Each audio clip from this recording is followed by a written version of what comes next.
Hi guys, welcome to my first ever YouTube video. Today we're going to be doing a teriyaki salmon rice bowl, and I'm just going to be talking a bit about why I started this channel and why I love food so much. You can follow through what I'm doing on the screen, it's all there, and I'll put the recipe in the description box. Don't forget to like, comment and subscribe. I'll be dropping more lazy day / meal prep ideas, hopefully doing some reviews and just seeing where we go with this really. Anyways, let's get into it. I feel like half of what I said that was so cliche, but don't watch that. Right, so food. To be honest, I've always loved it and it's always loved me back. Often I can be seen stuffing my face with something grilled, deep fried, or your dentist's worst nightmare. Yes, I've got the biggest sweet tooth. But besides my gluttony, I want to talk about food a bit more in depth from a cultural aspect and also from an aspect of mental health and wellness. Jamaica, the land of wood, water, and yes, ackee and saltfish. Stand up for my Jamaicans. My entire family is West Indian, so I've grown up around bold, daring, exciting flavours my whole life, and yes, I'm so proud of my heritage. I wouldn't have it any other way. Jamaican cuisine itself has a lot of different influences. You've got Latin American and indigenous, you've got Spanish, you've got African, obviously, you've got Indian, and you've got Chinese. Previously home to the indigenous Taino and Arawak people, Jamaica, as it would have been known with an X, guys, saw fishermen catch fish and turtles to eat. Cassava was also very popular. People make flatbread with that. However, through the spice trade, colonialism and migration, new cooking techniques, spices, veggies, they were all introduced to the region, including the saute and the stir fry. Generally, Caribbean cuisine is a melting pot, and these kind of influences can be found all across the Caribbean. Think of places like Guyana, Trinidad, St. Vincent, Dominica, Haiti. Jamaica is home to fruits and spices you've never even heard of. Also, agriculturally, the nation is very rich. It's famous for its Blue Mountain coffee that's known for its sweet taste and lack of bitterness. It's also very expensive, mind you. Starbucks, sorry. Like I said, I'm very, very proud of my heritage and in touch with my culture. So since food is a huge part of that, I'm definitely no stranger to the kitchen. If you're a real one, you'll remember I Can Cook on CVBS. That was one of my favourite shows growing up. I love that show. I embody that show, in fact.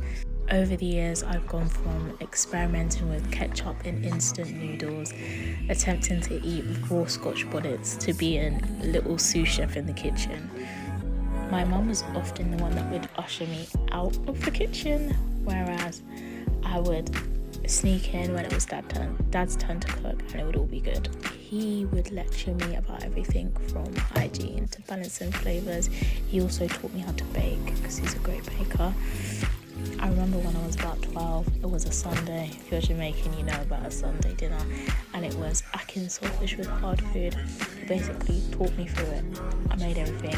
I wasn't even supposed to be in the kitchen, remember. I brought this plate of food to my mum. I was like, oh look mum, I made it. She's like, no you didn't, whatever. But hey, I guess my cooking was too good for her to believe that it was me that made it.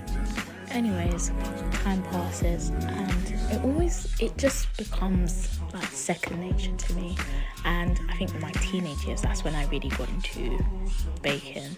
I loved to bake. I would bake for church, I'd bake home, bake for family and friends.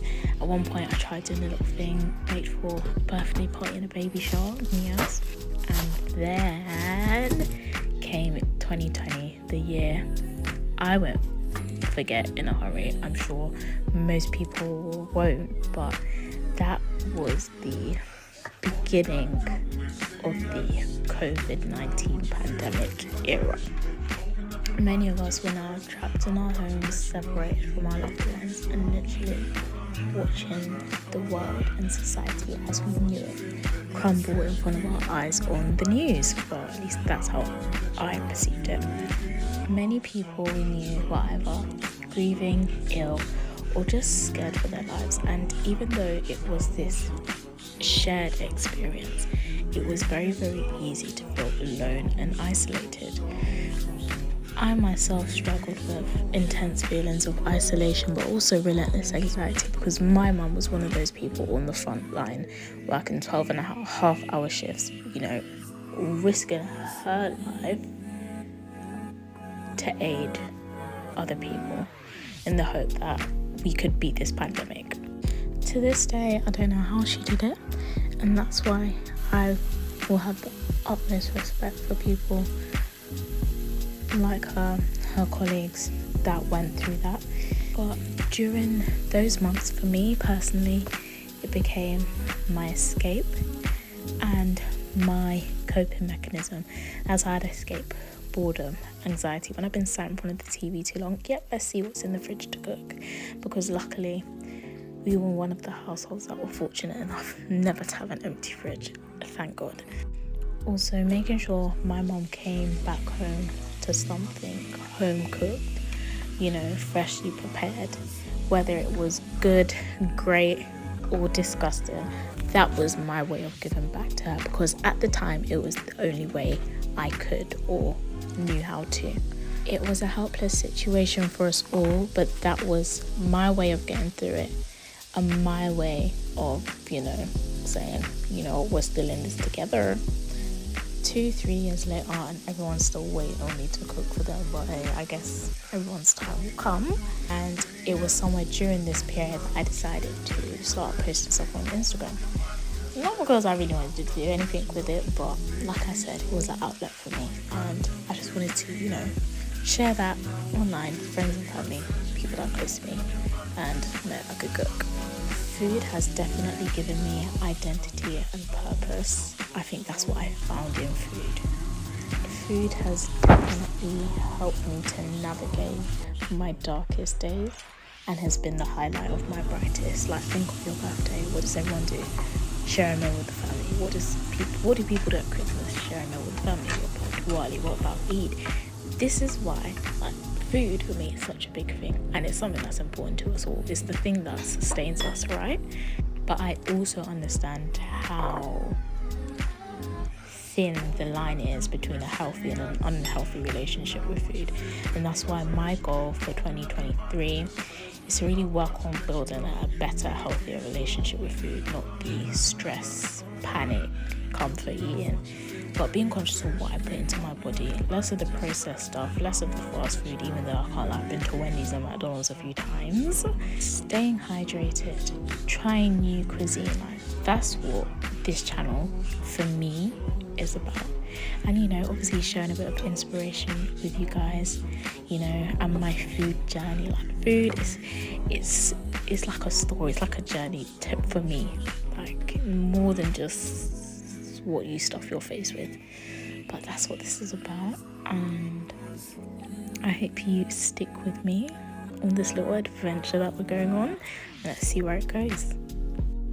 I can't lie, guys, at this point I was just hungry. Everyone was hungry. I've been here playing with these carrots for a while, but I was done with the presentation, honestly.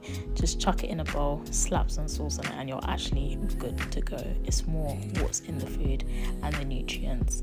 Pak choy is packed with proteins. Carrots is good for your eyesight. Lots of protein in that salmon. And I guess the rice is your carbs. Bish bash bosh. That's what it is, really. It was just a quick one, but thank you so much for watching. Don't forget to like, comment, subscribe, all that jazz. And yes, listen to me chew.